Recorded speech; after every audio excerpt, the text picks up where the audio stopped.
You all know me as the chair of this illustrators group. My name is Bob Shea.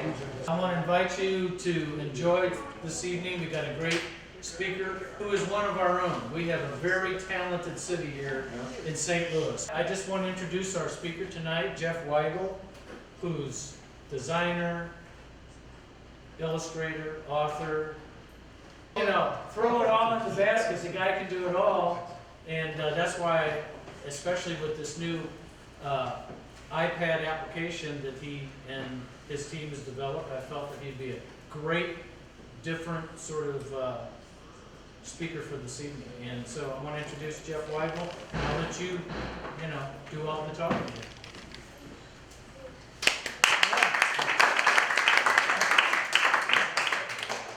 What I want to tell you guys about is something I did last year. It's pretty much a new avenue that all of you guys could think about applying yourselves to. We're all illustrators and we're all trying to find new avenues for selling our work and getting our work out into the world. As people use Photoshop more and illustration less, and you're not sure where to go with your work. Because magazines might not be buying it anymore, and all the old venues for it. But there are new electronic avenues, and this is a good example of the kind of thing that we can apply ourselves to if we want to. And what I want to do is sort of take you through the process that I went through last year to be able to create this thing that I'm going to show you. A couple of things, actually. You guys know that I've worked in other venues as like a children's book author and illustrator. And there's a lot of frustrations that can come with that too. For every book I've had published, I probably have 3 others that I did as some proposal that I've never found a home for. And one of them was this project right here. This was actually the second picture book that I tried to do after I sold the first one to a publisher in Chicago. The next thing I wanted to do is this, Stop Math. And this is the paper dummy of that children's picture book that I created to send out to publishers. This was before I had an agent or anything like that, so I was just like cold mailing this thing out to different publishers, hoping that it would find somebody's interested in it. And it's a traditional paper children's book dummy. First few illustrations are in color, but most of them are in black and white, just pencil sketches. And I put the whole thing together with the text and sent it out this way, but never found anybody that was interested in publishing it for one reason or another. And that's part of the frustration of being a children's book author, is because you can send these things out and it's such a crapshoot. You research the publishers, you try and find somebody who it's appropriate for. It falls on some editor's desk in a slush pile, and depending on what kind of day they're having, they might be interested in it or they might not. You might get a response, you might not. And their reactions to it can be anything from, the first guy will say, we love the story, but we don't like the art style. And then the next guy you send it to will say, we love the art style, but we're not that crazy about the story. Or, we love the book, but we've already got a math book on our list, and so we can't take another one. There's just all these different gates they have to pass through to do this. Well, I had set Stop Math aside because I couldn't find a home for it. But it was really the book, and I'd gone on other things and had success with other things too, but I really wanted to put this out because it was, as you'll see from the story, it was about a subject that I was sort of close to because I had gotten interested in everything from like astronomy and the universe down to atomic structure and things like that and how they're all together. And I realized that all of those things really end up being defined by mathematics. And I wanted, this book was an attempt to show kids the power of math beyond just count change in your pocket and the things that schools teach you to do with it. So anyway, I set this aside and I did other things, and then the iPad was released. And I'm a big Apple nut, just like most of you guys probably are, because we're artists and that's the tool that we use. And when I got my iPad and discovered these early children's books that were being done on them, it just sort of, my head exploded. You know, because here were basically picture books on these screens that were interactive. And the first ones that I saw were fairly simple sort of affairs with text, and there might be a narrator that read something out loud, and you touch some object on the screen, and it would move a little bit. Now, looking back from the vantage point of a couple of years later, they seem a little bit primitive, but at the time, the notion of like this moving picture book just seemed really cool to me, and my immediate reaction was, I gotta do this, I gotta figure out how to do one of these things. And so I did some research, and I looked at a bunch of other books that had been released for the iPad, and sort of figured out what they were doing, what things they were capable of, and started to think about what I might do along those lines. And I decided my first attempt for this was going to be stop. Since nobody else was going to do it, I was going to do it. Because Apple actually breaks down all those barriers of editors and layers of publishers marketing and things like that. And it really can be a sort of Wild West product. It's sort of a Wild West world in developing these things, and it really can be done by just a couple of people. And that's literally true, because I have here in front of me the fellow that I did it with. Ed Brown is the developer who did all the, you know, the coding and all the technical stuff for it, and I did all the illustration. But let me give you a better sense of what I'm talking about just by going through Stockman for you quickly. The way this works is that you can build things yourself, and then you submit them to Apple through their developer website. There's a fee that you have to pay, a yearly fee of like $100 to be a developer.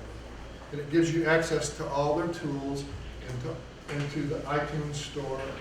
And you submit your app once it's constructed to Apple. They review it to make sure it actually works the way it's supposed to work, and that it's not too weird or buggy, or doesn't crash the iPad. And then they will actually put it on their iTunes store. The people can purchase it there, anywhere in the world. It's just that simple. You submit it to them, they review it, they tell you whether they're willing to feature it or not. And they don't make any judgments, as far as I can tell, about whether it's a good app or a bad app. They just say, this works, it's not going to screw up anybody's iPad, go.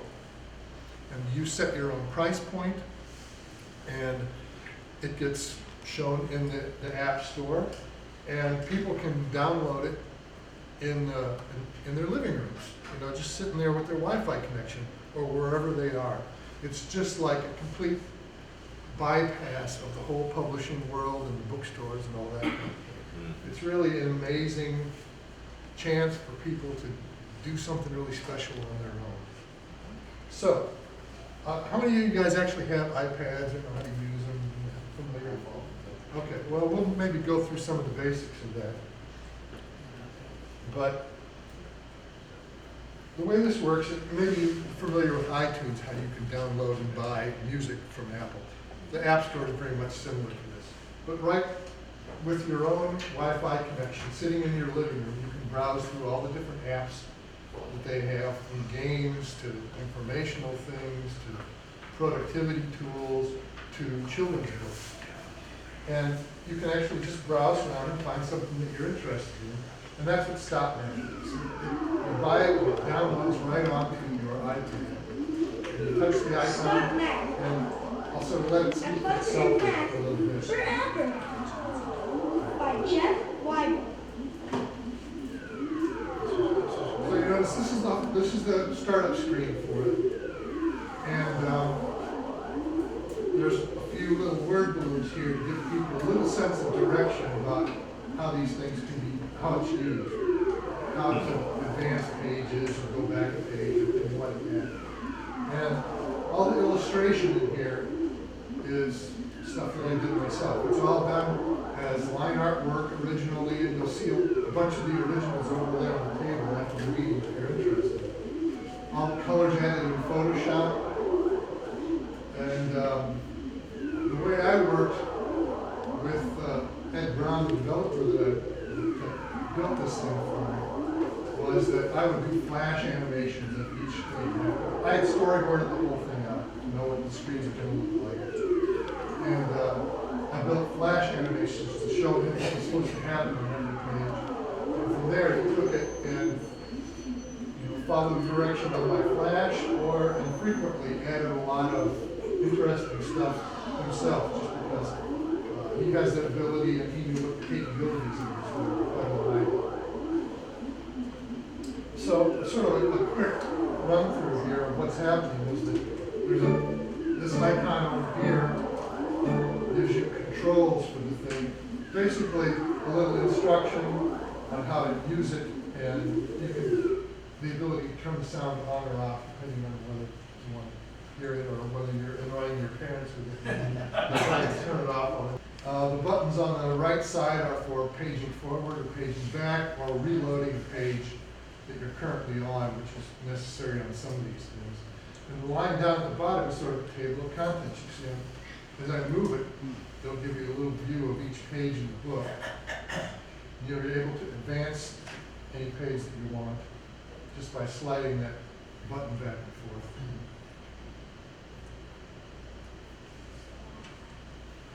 So to go to the next page, I just touch this blue button down here, the page forward. And I guess I turn the sound.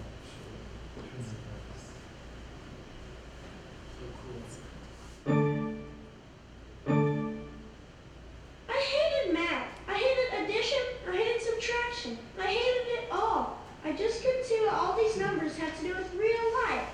Math seemed like a plot by grown-ups to drive kids crazy. I was tortured with equations every day in class and every night doing homework. I had finally had enough. I was determined I'd never have to do another math problem. I would stop math forever. So, and that voice you hear is an actual child actor. This is another thing that I had to learn to do this. Along with the design of this whole thing, deciding how the controls are going to work, and what happened from page to page. I also had to record a voiceover, and that was an interesting experience because I'd never done anything quite like that. So I went to an agency here in St. Louis and I said I need a child actor, and what do you got? And it was interesting. They actually posted online for me what must have been a couple of dozen kids' auditions of reading like a page from this book, a couple of pages from the book, so that I could pick who I thought was most appropriate. They were really terrifically accommodating. How much did that cost? It wasn't very much. I think that it was, I think they ended up charging maybe $100 an hour, and I think I used the kid for 2 hours in the studio. They didn't charge you anything to like set up all the different auditions by the different actors? No, all the auditions they just put up for free. Wow. Yeah, it was really great. I was really surprised at the trouble that they went to accommodate me. What kind of recording equipment did you use? Well, you know what, my son was at the time in Webster University's recording engineer program. Okay. And that was another big cost savings because I could just get in there and we had a session in there. And it didn't cost me anything at all. So he knew what to do, put the kid in the booth, and got a bunch of takes off of each page. And if we needed to, he had the ability to sort of patch half of one take and half of another together. So, but you can see what sort of a mom and pop operation this whole project was. And I was just lucky that I came across the people that had the skill set to be able to help me with it. For instance, I had talked to, these two folks over here, we're going to talk about a little bit more later on. Obviously, I couldn't do any of the technical stuff here. So I needed a programmer, a developer. And I had actually approached somebody early on and made arrangements with them, but they were really sort of unable to deliver. And eventually I had to sort of sever that relationship. And right about the time I was just about ready to say, well, this isn't going to happen. I can't find the right person to help Ed Brown, called me because of our website, our Illustrator's website, right? I told you it worked, everybody. I told you. It works a lot. It Yeah. works a lot for me, I'll tell you that. And he called me and said he's working on a game and he needed an illustrator. He went through the samples on the website and thought maybe I would be somebody who would be useful to him. And at the time, because he was in the same position I was, he's not a big corporation or anything like that. He doesn't have much of a budget. So he was going to hire me just to do like a couple of character sketches for his game. And we met and talked a little bit about that. And like the next day, I think, we started contacting each other and said, you know, that app you're working on and the one I'm working on, what if we just sort of traded services for that? And so that's what we did. And so I did all the illustration for his game, and he did all the programming for this, which made this project basically something that I did for a few $100s at the end of the day. Anyway, the other interactive thing about these pages is that kids touch anything that has this sort of pulsing glow behind it, and they get a little interactive animations. One afternoon, I was stuck inside doing my math homework. Mom said, Sparks, Dad and I need to run to the hardware store for some parts to finish this anti-gravity unit. Lidget can watch you for a little while, okay? I suppose, I grumbled. I called Widget and he came scrambling out from his wall port. So I touched We'll be his right ball. back. Homework while we're gone, Dad said. So I touched the parents and they walked into the transporter and disappeared. And then if you touch the dog here, those are these little somersaults. I watched Widget chase his tail around the room and realized my parents had forgotten to switch him to babysitter mode. They left him on puppy steady. I was officially unsupervised. All this freedom, and I was stuck finishing my math homework. That really made me mad. Boy, I'd like to meet the guy who started this whole rotten math thing. I'd tell him just what I think about his invention, I said to Widget. I heard him growl and then bark out the name, Woober. Now, I'm not going to take you through the whole story because that would take a lot How of our old was time. this child actor? Pardon? How old was this actor? I don't remember for sure, but I'm going to Like say 24 or something, which is bad voice. Because man, that kid could read. I'd say 12. Dude. Really? Might have been younger, I'm not sure. Anyway, this dog thing here is from touching the dog right on the screen. Wilbert the Counting Sheep is this character from a Holoscan show. This interesting thing about doing one of these is all the little tiny decisions you have to make about what happens. I know Ed and I talked a lot back and forth about, what if somebody wants to stop the text or have it reread? And so he came up with this little notion of being able to touch the text box to stop it, and then Watch touch it again Widget when I was to little. start it back. I first learned about where you numbers left from off. watching Wilbert. Or if you want to, just start it again. If I touch the little arrow circle.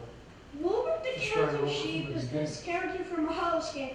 But those things are little decisions, but they're also really important decisions in doing this sort of thing because you have to make this thing so it works without frustration for a reader. Because if they get confused at the slightest little thing, they're gone. You lose them. So there's a lot of discussion and consideration of options in all these little decisions. Jeff, did you do any consumer testing on this at all? Did We you? did, yeah, and actually Carol Mertz up here from an organization called Happy Badger Studios Okay. is going to be talking about that because they helped me with the marketing end of this because even once it was put together, you have to think about how it's going out into the world and you also have to think about making sure that it works the way it should for somebody who's never seen it before. You get too close to these things and you think, oh, it's perfect now. I've got all the kinks worked out of it. And then you head to somebody who actually has to use it for the first time and you discover all the things you did wrong. And Carol and her associates at Happy Badger were I sort of met them at a Webster conference one day and showed them what I was working on, and they got real enthusiastic about it. And we struck up an arrangement where they would help me with a lot of advice on how to market the thing, you know, how to go about advertising what little I did, how to sort of get the word out during its release, and a lot of other things that I'll probably let her talk a little bit more about in a bit, because she'll be able to talk about it more articulately than I will. But anyway, the effects of these things, here at least you touch this little machine over here and shoots different things, just little entertainment sorts of things. Jeff, is this one of those things where the kids can just discover by knocking around and seeing if they touch things? Yeah, I mean, it's pretty intuitive, and that's what a lot of the work of putting something like this together is making it cool and intuitive at the same time. So it's not confusing, but they just fall into it pretty easily. Did you just blast the kid with radiation? I did. Here, at the back of the head and now all through the front. Did you add these afterwards, or were these a part of your original They story? were planned for, you know, I should say all the illustrations here were, almost all of them anyway, were done for that original book and then adapted to this use. I'd have to change the aspect ratios from what I'd originally planned a little bit. And also I had to start playing around how these things were going to end up being used in the book, because obviously it wasn't originally intended to be interactive like this. So I said, I've got this illustration, it tells the story, but what can it do that will also be entertaining, but also, this was really important to me, continue to tell the story. I didn't want just a bunch of gadgety things going on in here. Everything that happens on the pages, I wanted to reinforce the story, because I think a lot of the early app books don't do that. They're books second and just gadgets for kids to play with first. Yeah, that's the way it works. Apple gets 30% of whatever it sells. You know, the price for this currently stands at $3.99, which is another really cool thing about this. Because if you go to a bookstore and look at these hardcover picture books that they have now, they're like $16, $17. Kids can't afford these things themselves. And so, you know, they got to rely on a parent to buy it for them, or a grandparent or something like that. And I really hated the idea of that decision being taken out of the kid's hands. And this was a really terrific way for a kid to just find this while sitting playing with his iPad in the living room. And it's cheap, and I can set the price at whatever I want. I mean, I can set it at $50, or I can set it for free. And even after it's submitted to Apple, I can change that. I've actually, for a couple of days, every once in a while, to get some attention for it, publicity, I can set it to free. I can download it for free. Is Apple happy with the free ones? The free ones? Yeah, they're They like paid apps better, but free apps is part of what generates all the interest in the App Store. So, you know, the fact that there's free stuff there brings people to the App Store. Promotion for that. Right. So it's good. It's all good, yeah. There are tons of free apps as well as tons of paid apps at the App Store, and that was good with it all. So I touch him, he lowers his goggles. If I touch that red light on his chest again, he'll press this button. And because I have sound turned off now, I get a continue button here, which was important because we're about to skip to another page, and I didn't want that to happen before somebody had made it through the text if they were reading it. So we decided to add a continue button here, so that you can touch that to go to the next page while the sound is on. It disappears, it transports, and he starts to travel through time. By swiping my finger across the screen, I can make him spin back and forth for as long as I want. Kids are very entertained by these things that I've seen. We added a little cue over here to remind them that you can go to the next page, they don't have to stay here for too long.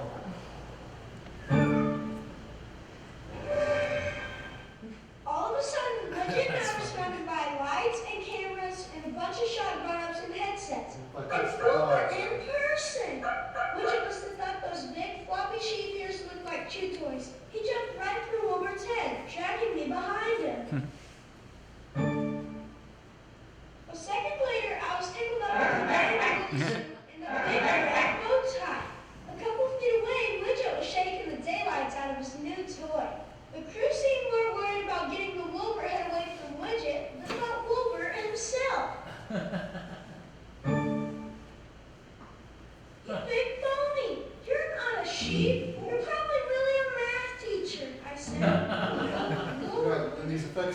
repeatable as What many is times this? as you want We're to on a touch it. show here. Who did the sound design? I did, basically. You know what, along with the narration, we needed music and sound effects throughout. And again, Ed helped steer me to some sites where you can buy royalty-free sounds. So it's things like, you know, thunderclap costs $1. Or, you know, this dog barking actually back here. That's me. That's actually me using GarageBand, the Apple program GarageBand. It's me barking and then I added, it's like a chipmunk filter or something to it. It sounded good, so that's What is this? We're doing a show here. But things like this, I don't remember if I bought that or if that was actually me or somebody that I know making that sound. But, you know, every sound in here is like that. It was either something that I recorded myself with using GarageBand or something that I bought from some royalty-free sound effects site. There's a lot of them. They have a huge range of things, like, you know, gunshots, rain, thunder, dogs barking, you know, people walking over stones. It's all the same sort of things that you'd expect a Foley artist in the movie to be able to access. I need to talk to you, I said. You've started math for us kids, and you've got to stop it now before I start wrong. The guy in the sheep suit was shocked. Jeez, kid, don't blame me if you've got a problem with math. I'm not Albert Einstein either. I'm just an actor. Suddenly, I knew he was right. Stopping Wilbur wouldn't solve a thing. I needed to get to the brains behind the conspiracy. Who's this Einstein guy, I asked. I turned to the Chronoport helmet's built-in computer to answer my question. It told me what I needed to know to find Professor Albert Einstein, the mathematical mastermind himself, back in the year 1947. Now, here's the part that's Clarkson, which really are in the cool. year 2100 now. Use the Chronoport's calculator to figure out. This is what really separates this from a regular children's book. When I realized I had the capability to do more than just tell the same story that I had in my paper dummy, it was really exciting. Because now, you know, in the test dummy that I had, I've got a page in the back that talks about the three characters that we're going to run into during the course of the story, which is Albert Einstein, Isaac Newton, and a Arabic mathematician who invents Arabic numerals. And there's just like a paragraph long biography of who they are for the kids. But now, I got the chance to add features to this story that I couldn't get any other way. First, we're looking at this kid's computer that he's using to travel through time. And that gives me a chance to have a little data bank description of Albert Einstein, which I can have, if the kid's interested in it. Albert Einstein was a German-born scientist who worked out the most famous equation in the world. Or turned off. If you're not that interested in it, or if he's reading it for the 18th time, you can just skip through by touching his calculator button. And now what he's got to do is calculate how many years into the past he's got to go to meet Albert Einstein. So he's actually got, there's sort of it's a fake calculator, but it's like using a calculator, and it gives the kid the skill of, how to set up equations. It's not like a regular calculator that just has one window. It'll actually set it up in the columns to make subtraction easy, the way he would learn in school. So you see, we've got to input the year that he's currently visiting, and you'll see that from the description over on the left, that year is pretty easy to find. So we need to put in 2, 1, 0, 0. And then we're subtracting the year that we're going to, which is 1947, so minus 1940, and if I make a mistake, instead of 785, I get error. And he has to clear that out. He has to hit the clear button and put in the right numbers. Got to figure out how to do this. And then hit the equal sign. Calculation complete. And now we can make the next time travel transition by touching the go button. That's pretty fun.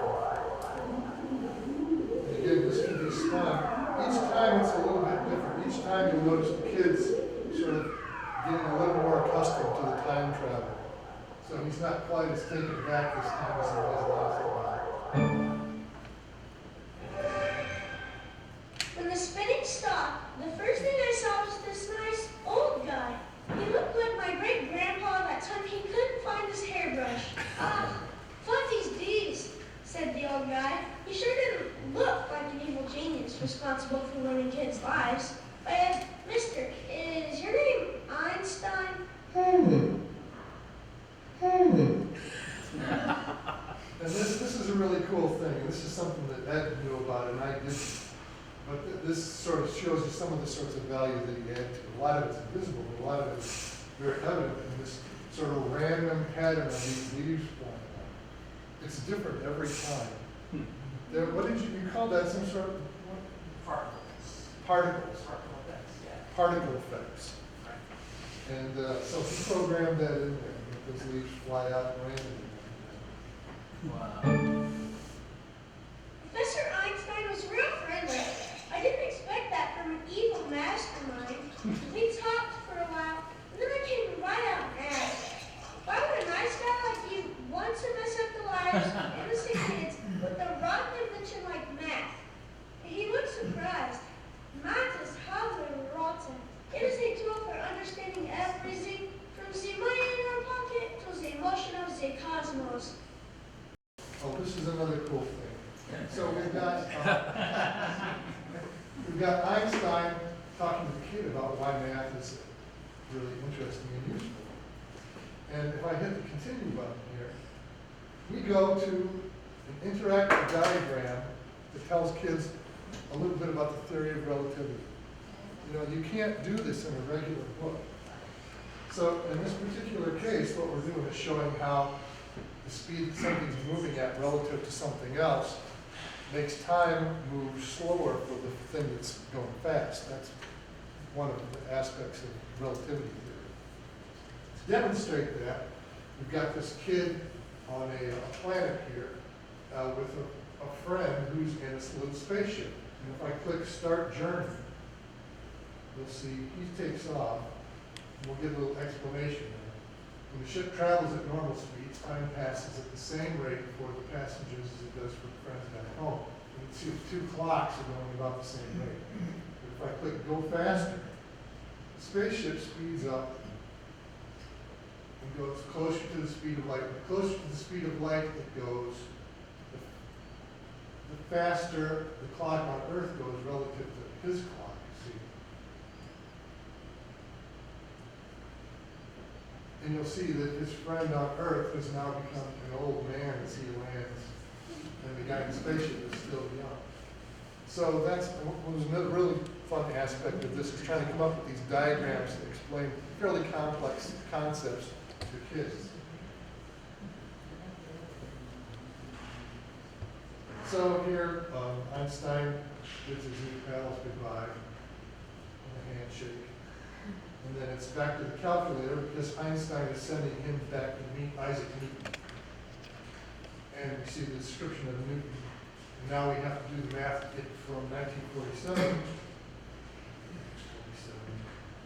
minus the year that we're going to, which is 1706. Get the equal sign, and now we have permission for the next time travel sequence here. See, he's starting to get the hang of it a little bit more this time. Still a little off balance, but not too bad. And he winds up in Isaac's garden. And if I touch it here, see the tree shakes and a couple of apples will fall on. And he gets down and has to brush himself off. And meets Newton, who's fairly upset that this kid has appeared in his garden because my research indicated that Newton was actually a pretty charismatic character. How he looked like kids at all. And Newton's about ready to throw him out of his garden when he notices his robot dog, which of course would have fascinated me quite a bit. And so Newton starts poking around, and the kid's now a little bit concerned about having the dog taken apart. So now we get to the stage where Newton explains what he'd been doing with math.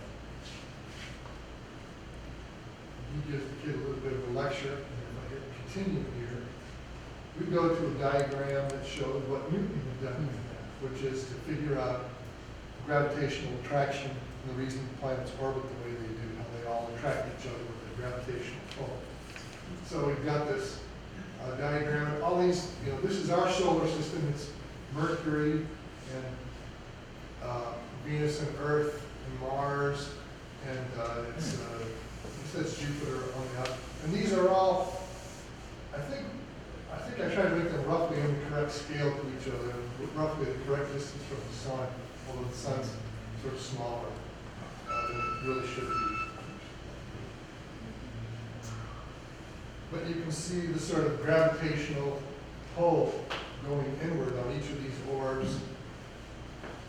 And you can also, by slipping your finger back and forth across the screen, you can make them go faster or slower. And if I touch Newton's hand here, he comes back up to sort of finish his lecture and send the boy to his next destination, which is the guy who invented Arabic numerals, or actually popularized Arabic numerals, Muhammad ibn Musa al-Khwarizmi. During the Dark Ages, when Europe was like, everybody in Europe was throwing mud at each other and swinging swords around, the Arabs, the Arabian society was much more advanced. That's where Arabic numerals came from. That's why it evolved from the Roman numerals that everybody knows, V's and L's and M's and things like that, to these 1 through 0 digits that are a lot easier to use. So he's going to get a demonstration of that in a second.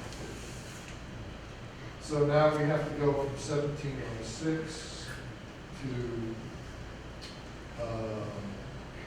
8:30. Okay, go. Another transition here, we can spin. This time we crashed in some sort of library next to a guy in a fancy bathrobe. He was talking, but I couldn't make out a word until I turned on the Counterpart's language translator. Through my earphones, his voice turned into something I could understand. "What wizardry is this?" he said. "How did you come to appear in my study?" You see that aside from the way this thing loaded here, then the other thing to touch on this particular page is this little mouse that's going on here, because he's going to become important in this section. As I spoke, the small speaker on the front of the helmet translated for me. "We're hearing about these numbers of yours. Ah, you are a new student into Muhammad ibn Musa al-Khwarizmi to study the ways of the zero," he said. I squeaked out, "A new student? Who? Me?" I called out to Widget, but I discovered his leash had come unplugged.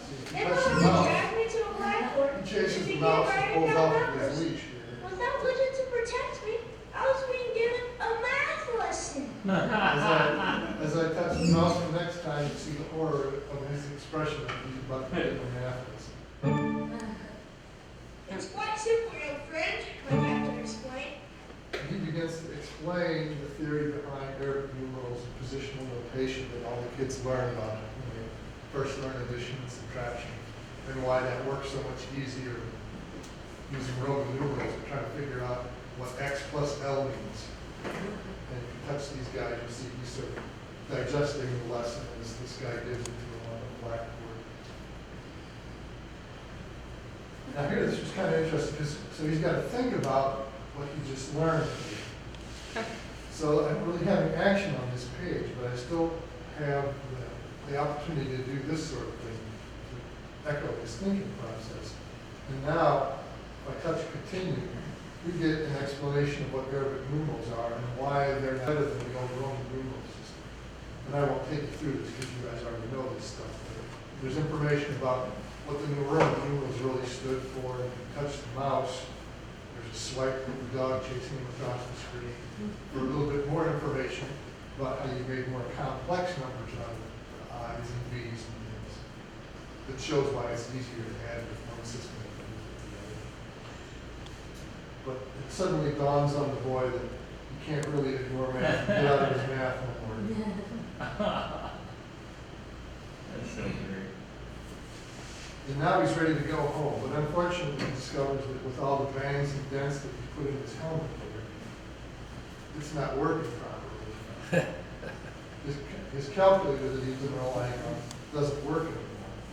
And so, he's gonna have to do math himself with a pencil and paper. Okay, so you touch this guy's hand here, you see, all the music please.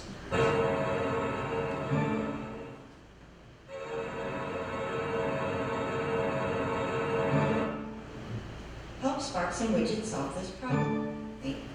So this time, instead of a calculator, they actually have to put in the right numbers and put the answer themselves, so it's sort of climactic.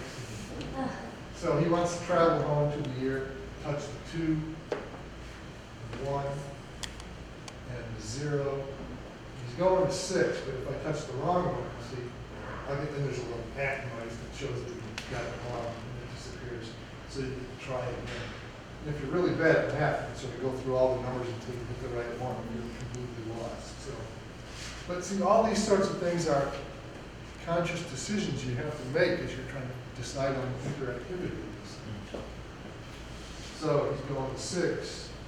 He's currently visiting 8:30. He's got to actually come up with the answer himself. So 6 minus 0 is 6. And 0 minus 3 doesn't work, so they have to carry the 1 over, so it's 10 minus 3, which is 7. And now that 1 is a 0, and so we have to carry 1 over from the 2, which means that the 10, it's 10 minus 8, which is 8, and that 1 left, and we get the correct answer. And now he knows where to go, how many years to travel to get home to Brazil. Celebration.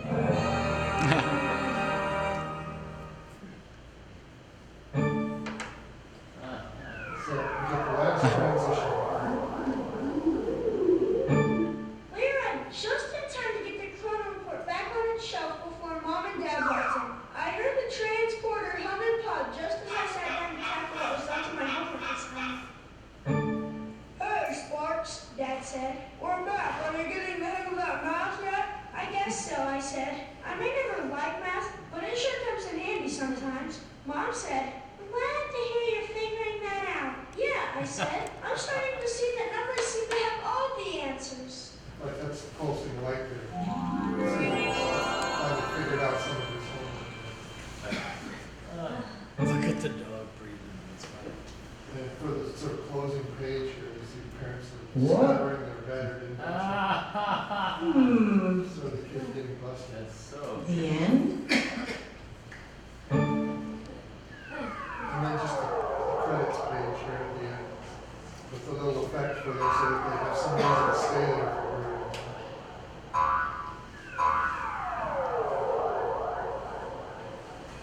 And that is STEM. Yeah.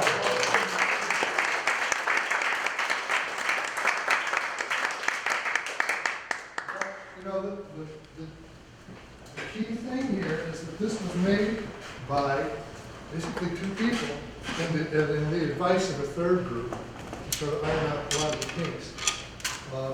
And then given to Apple and put on their website, and now that project that just a few people built with their own creativity and know-how is available everywhere in the world to anybody that's got an iPad in their hands. How long has it been out and how many have been downloaded? It's been out a year, and it has been downloaded.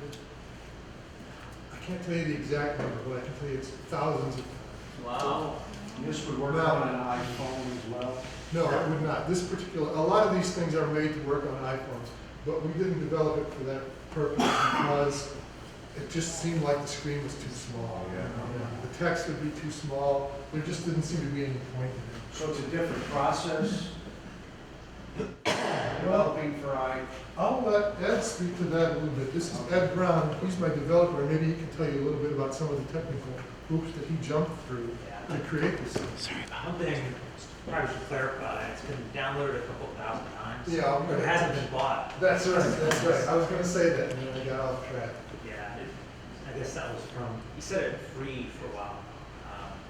Yeah, one of the options for the Apple Store is that you can set your own price point, and you can move it on a daily basis if you want to. I set the price at $3.99. And as sort of a marketing ploy, thanks to the advice of the Happy Badger folks like Carol here, they said a way to get attention is to sort of move that around, try different prices for it, see what works. Occasionally, if it seems to be losing attention, you can set it for free. And then, of course, the downloads go crazy. Yeah.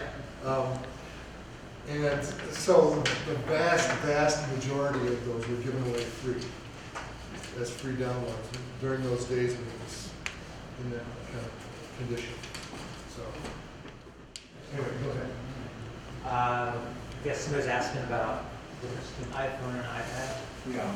Working on it. It is pretty much the same project, but you need to decide early on which direction you want to go. You can change it pretty much whenever, but there's so many decisions you have to make about size of the screen, and just interfaces, and things like that. Then in the code, basically, you have to go in and say, if this is an iPad, display this thing. If it's an iPhone, display this thing. If it's an iPhone 5, display this other thing. They keep coming out with new devices that have different resolutions. And so every time they do that, that's really hard on developers to support everything. How many iPad resolutions do you support? iPad's not so bad. The first iPad came out and that was like 1024 by 768. And then they came out with the Retina one, which was double that. And that's not so bad because it's still the same aspect ratio. So basically you can make everything for the high-res version, for the Retina version, and then just scale it by half for the old iPads. Like this was done before that Retina screen was released. Yeah. It still works on an iPad with a Retina display, but it looked pretty much the same on that as it would on an old iPad. Yeah. They don't res out just because it's on. So you didn't do a new version for Retina and new. No, because if I had wanted to do that, I would have instead killed myself. Because that would have meant having to redo all the artwork. Does it work on the iPad Mini? Oh yeah. Oh yeah, that's. iPad Mini is just an iPad. It's an iPad 2 basically. Just like a small version of an iPad. Right, it's like the same number of pixels across, it's Yeah. just that it's cramming them into a smaller So it looks a little space, yeah. Yeah. You could do an iPhone version of this, but yeah, there'd have to be a lot of thought put into it about how to Yeah. present things. It just didn't make sense for this sort of thing. I don't see kids reading picture books on an iPhone somehow. It doesn't seem very practical or fun. Yeah. But there's from a business point of view, there's so many more iPhones out there. Yes, that's true. And iTouches. Anything for the iPhone runs on an iTouch, basically. How about the Android? Can you transfer over to the Android or? It's a whole other thing. It's like, you'd have to, Let's start from scratch. Isn't it? it's a totally different. They have a program. They do have, the way I developed it for iOS, for iPhone and iPad natively. You could do, there's just different things you can use, like something called Unity or Flash, I guess. But one, I'm not that familiar with how to use Flash for iPhone stuff, and two, I knew it was really slow. Doesn't work, does it, on iPhone Flash? Yeah, I was told that Flash is going away because it won't function on an iPhone. I've seen people port things to it, Yeah. but it was really slow. Like, There's separate apps that are available that will translate it on the fly, which is why it's so slow. yeah, I just saw that was not the direction to go.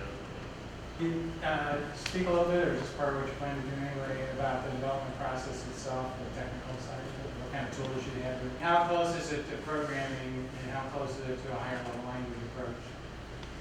Well, it's very much programming. this was like on my side. Like when I first saw when I met Jeff, I went over there. I wanted him to do some illustrations, see if he wanted to draw some stuff for my game. And he showed me his first attempt at doing stop math with a developer. And I was seeing what they were showing me, and you could tell there was a problem because they couldn't show him an actual build of it. They were showing a video of them pressing some buttons. Yeah, that's right. That's right. That was a big warning flag. Right.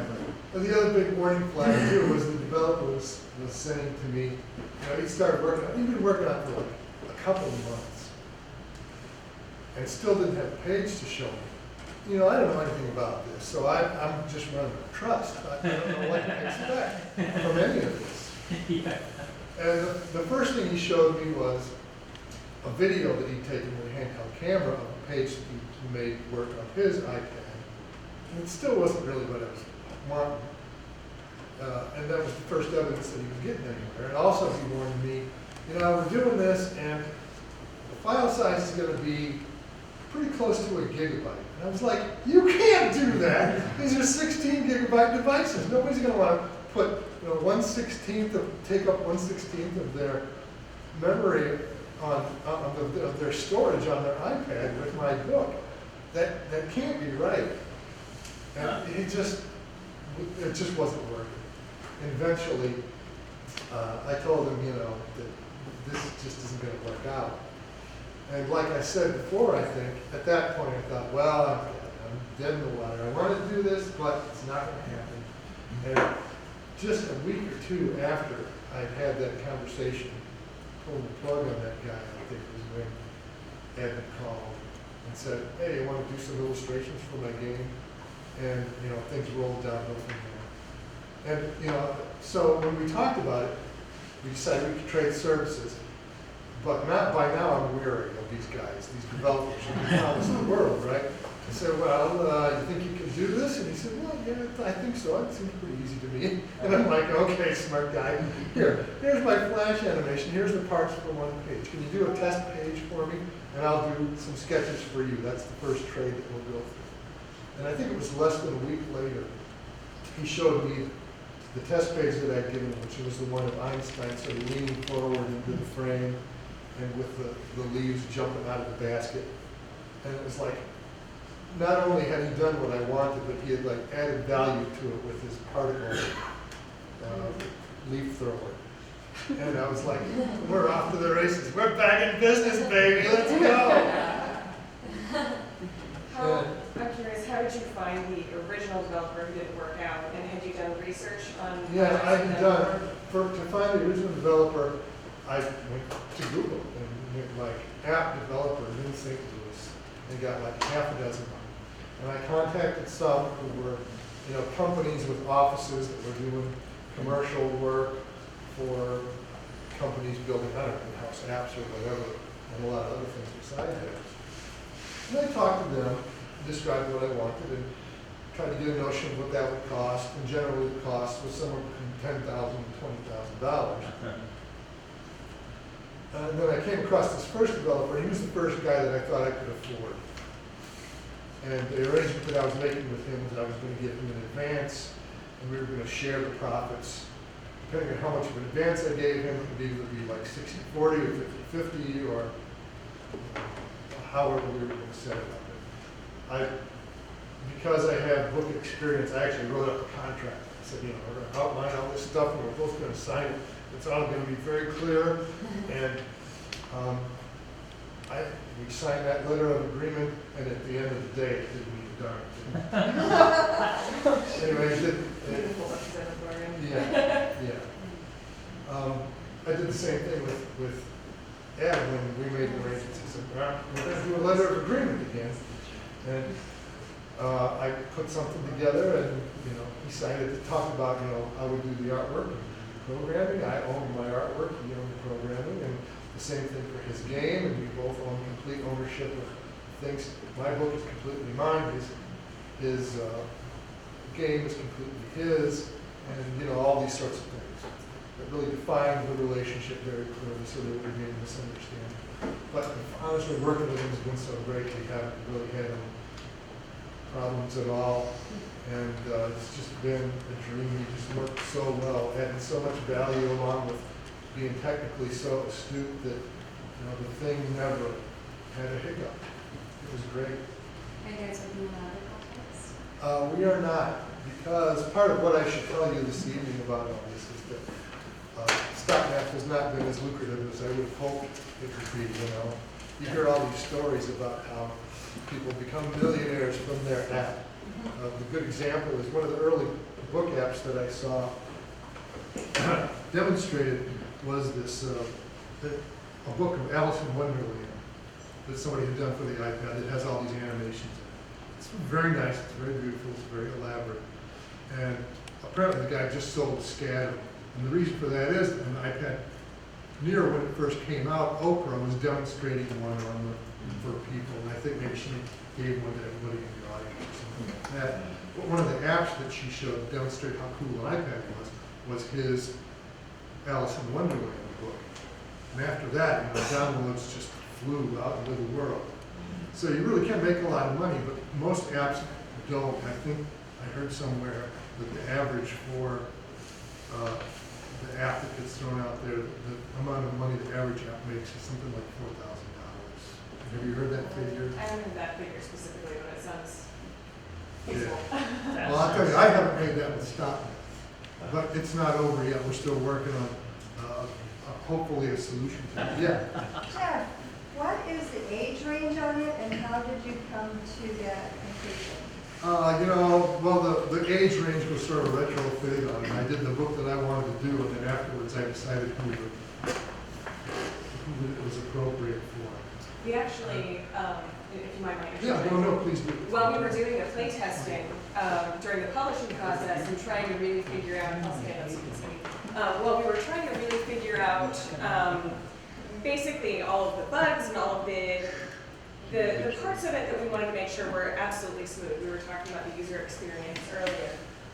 During that process, we actually were able to nail down the demographic a lot more specifically, and we actually took it to elementary schools and tested with both 3rd and 4th graders, and actually determined that 3rd grade is just that sweet spot for this particular book. And that's how we were able to determine that, was hands-on user testing. Let me officially tell you, this is Carol Mertz of an organization whose path I crossed called Happy Badger Studios, which is a little startup company that's developing their own games and apps and things like that. You do commercial apps and also your own games, am I Yes. interpreting that right? So Happy Badger Studio is a consumer-facing company. I'm actually part of 2 companies. Happy Badger Studio is consumer-facing, and we do consumer apps and games. So we've done a game called Cupcake Carnage, which is like a cupcake shooter. We've done kind of like memory games, like all kinds of fun things. And we were actually speaking on a panel at Webster when Jeff met us. And we've never published a game other than for ourselves before. So we've self-published several games, but Jeff approached us asking us for advice, and so we decided to kind of partner and kind of act as a casual, basically consultant publishing. And so we put together marketing material, digital marketing materials. We put together a demo video. We did all of the play testing. We made full bug lists. We did all of the research for how much we would recommend the price point, when the ideal launch date would be, things like that. So all of the kind of experience plus research that Jeff wouldn't necessarily have known to do. Yeah. Have you tried to market this to or through teachers' organizations or libraries? We have. We contacted a lot of educational review sites specifically. We contacted several school systems. And Jeff, I think you were planning on speaking at some schools and things. I did. Early on, I thought it would be a good thing for schools, and tried to contact them to see if I could somehow get them in front of teachers' eyes or even kids' eyes. A lot of children's book authors will do school appearances. I was volunteering to do those sorts of things. At the end of the day, schools just seem sort of overwhelmed with their day-to-day business and weren't too worried about promoting my business. So it was part of the learning process. This seems like a good way to approach this, a good avenue to pursue, and at the end, it ended up a dead end, so it didn't go too far. But that's part of the learning process of doing this, which was the real value of the experience for me. Like I said, it wasn't a big monetary hit, but more just the experience of doing it taught me so many new skills and met interesting people, and it was just the experience of a lifetime in the end, even if I didn't get rich off it the way I wanted to. Do you feel like it's just not as advertised enough?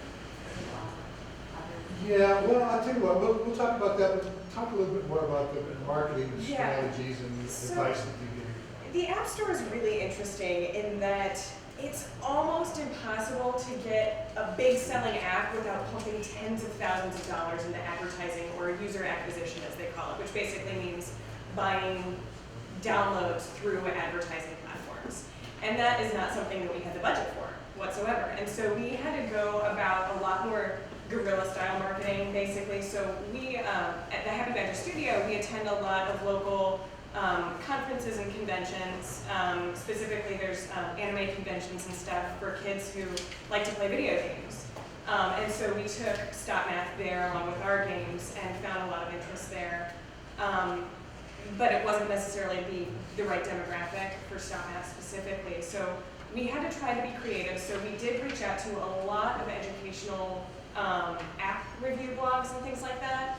And we had more luck with that than mommy bloggers. Believe it or not, mommy bloggers are kind of cutthroat and want a lot of money from you. Like, they're like, yeah, I'll totally put your app on my website. Talk about promo codes. Oh, yeah. So when you launch an app, basically, or when you have an app in the App Store, especially if it's paid, you have access to a certain number of promotional codes. I think the standard that you get is 50 or 100. And so basically, you want to really use those promo codes intelligently. And so you reach out to the reviewers who you think are going to be most likely to actually feature your app. And you send them a promo code and you say, this is a download for a $4 game or a $4 book. Would you please take a look at it and review it? And you send them all the reasons why they should look at it. You send them the reasons why it's unique and why it's worth writing about. And maybe 10% of the time you'll get a response. But those promo codes are necessary because they're not going to pay for it if they're reviewing it. But you do want to basically make sure that it's accessible to them. So that's a really interesting way of using those. Another way of using them for promotional purposes is actually for contests, which we did do also, is we had basically post your favorite mathematician from history, or post your favorite figure from history on our Facebook wall, and we'll select one at random and provide you a free download code, which is a $4 value. So that's great. And we got some interaction through that way. And same, I think we did something similar with Twitter. And you just kind of have to really test the waters. It's a very difficult marketing environment, honestly, because it's so overwhelmingly full of different applications. And so you either have to really stand out or you have to really put a lot of money into marketing. So we tried really hard to stand out, and we did well for what we did. Actually, when we went to free, one of our favorite statistics about the app was that it was top number 5 on all free book apps, behind only Nook, Kindle, Amazon, and Scholastic. Oh, wow. So Stop Math was on that front page. If you went to the book section of the App Store, it was on the front page. It was one of the first things you saw. And that was how Jeff was able to get so many eyes on it when it was free, was that it was such a fantastic app. It was not a mediocre app. So people actually downloaded it and told their friends and said, hey, get this while it's free. The problem is a lot of people don't want to pay money. So that's where you'll run into a lot of problems with the paid apps. And the other thing about paid book apps too, which was really the competition for this, there are a lot of children's book apps out there. And Apple will actually show you the listings for them. It'll show you the first, top 100. And you can actually get the top 300 if you want to go that deep into the list. It's sort of a resource for shoppers to see what's out there. They can check it out and see what it looks like. But if you look at that list, it's all blocked up with Sesame Street characters or Disney characters and things that have some prior fame. And it's really hard to push your way through that environment with something that's just coming in cold. And that's a lot of the challenge that Stop Math has been faced with. Statistic to note, actually, that's well known in the game development community is that you're more likely to get more downloads the more apps you have out.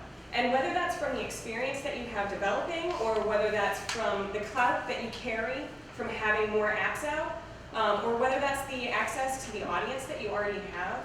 It's good to know people, and it's good to have an existing basically foundation, which, you know, we can't all start with, obviously, but that's why a lot of times it's not necessarily the right thing to say, well, gosh, this first one failed, I guess I shouldn't do it anymore. Don't be afraid to try it again if you have the time, so.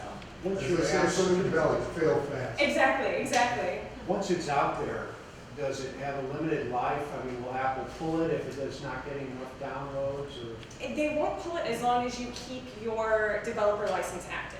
So every year you pay a $99 developer license through Apple, and that allows you to publish as many apps as you want and allows you to keep as many apps in the App Store as you want. And as long as that's active, your apps will stay How active. many new apps come out a year, do you think? Oh gosh, it's Thousands, exponentially. tens of thousands? Hundreds of thousands. Hundreds, Yeah. You might want to consider an approach that Stephen King did with one of his books, was he wrote it in pieces, and the first few were free. Mm-hmm. And if you wanted to get to the end of the book, Mhm. that's when you can. That is one monetization method. There's a lot of different monetization methods for apps, and this is another big conversation in the tech community specifically. And I've been to conferences where there's entire days devoted to monetization. So I'm not going to get into everything right now, but the standard are ads, which Jeff didn't want to do. We wanted to keep it a premium experience where it's kid friendly. Include ads in the app. So Yeah, so basically there'll Cheerios be pops up on the page. or a something like banner or a pop-up or something where if you click on it, it'll take you to the App Store and prompt you to buy something else. We didn't want to do that. That's not a good experience for a kid. The I was other, sort of down on that with kids. Yeah, apps too, yeah. you know, they frown upon it. The other option is a fully paid app, which is the route that Jeff took. And we basically decided on a price point and said, this is what we're going with. And like we talked about, that's difficult because a lot of people don't want to front that money. The other option is what's called in-app purchases, which you can do any of a number of ways. You can start out with free and then add on additional content for a fee, or you can, that's basically what it is, but the additional content, you kind of can select what kind of content you want to add. So if you want to add extra chapters, if you want to add additional books, if you want to kind of extend the experience, like provide the full book but add color, or be creative, that sort of thing. Some of the illustration apps have tools that you can buy, download for free, and then extra tools. So like Paper, the drawing app, for Yes. example, has different brush sets that you can buy, and different color sets that you can buy, and that sort of thing. And I've pumped a lot of money into that app. I spend money on apps though, because being a developer,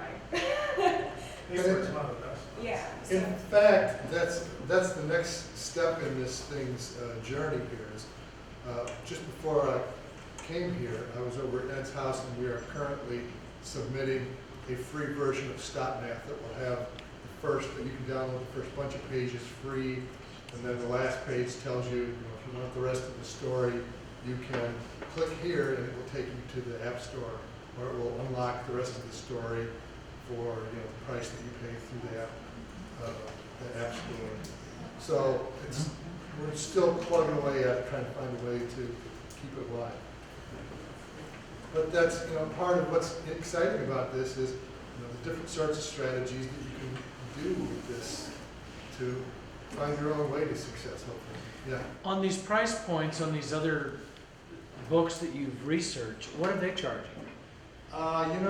Usually the more advanced, elaborate ones were about $3.99.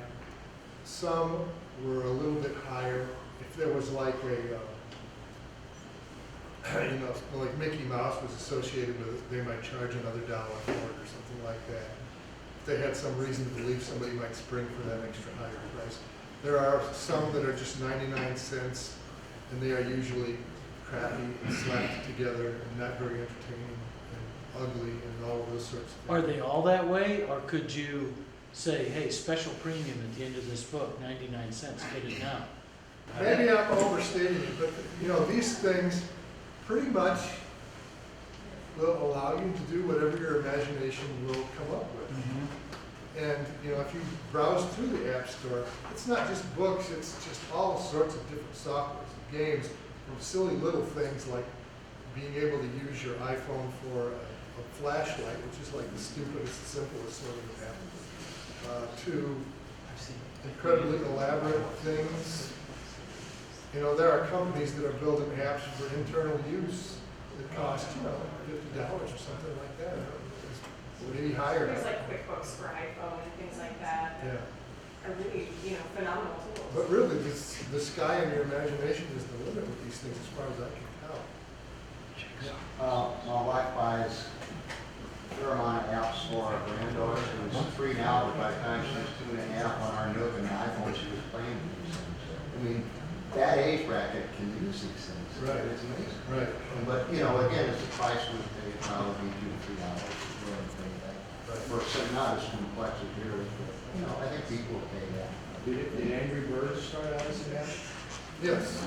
Yeah, I I guess mean, that's all it was. That's literally what it was. It was an app for iPhone and iPad that took off like a rocket. So, I mean, that just shows you the potential of the market that you're reaching. Are you guys gonna go to Comic-Con, or the three of you thought about seeing if they'd let you do you know, a little session in Comic-Con? I have not. I don't think that they would be too interested in that. Comic-Con is pretty, it's for big guns these days, you know. I don't think that we would find much traffic in between all the panels for the latest Avengers movie and all the other stuff that goes on there. So where can we go to get Stop Math? If you have an iPad or an iPhone, you have the application that is App Store. And Can I do this from my computer? No, you Do you cannot. want to show that on your? Because they're made to work on these mobile devices. They're not made. So you can't have them downloaded to transfer to your mobile devices. You can through iTunes on your computer as Yeah. long as you have an iPad. Okay. So you can have it set up so that it'll sync to your iPad next That's time. what I'm talking about. Does the cloud do all that stuff? Yeah, it'll work that way. Okay. Yeah. But if you go to the App Store and, you know, type in Stop Math, or if you if you type in keywords like Einstein or something like that related to the book, you'll get a list of things that fit that criteria, and Stop Math will be one of them. So can you buy one and send it to a kid's iPad? Yeah. You can, yes, you can gift apps.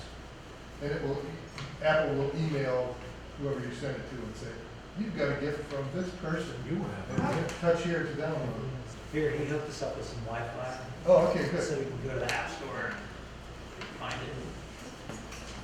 Touch App Store. Yeah, touch App Store. There we go. And, you know, every app that might possibly connect with that phrase shows up. And if you click on the square that says Stop Math, you'll see a few screenshots from the game to give you a sense of what it looks like, and written descriptions and reviews and ratings. So hopefully what you guys come away from this thing with is the notion that there's this whole new thing out there that's going to be an avenue for your illustration, really, and your imaginations and your abilities as designers. It's a whole new thing that's opening up. There's a lot of old-fashioned sorts of avenues for what is closing down. Well, I want to thank Jeff and Carol and Ed tonight for spending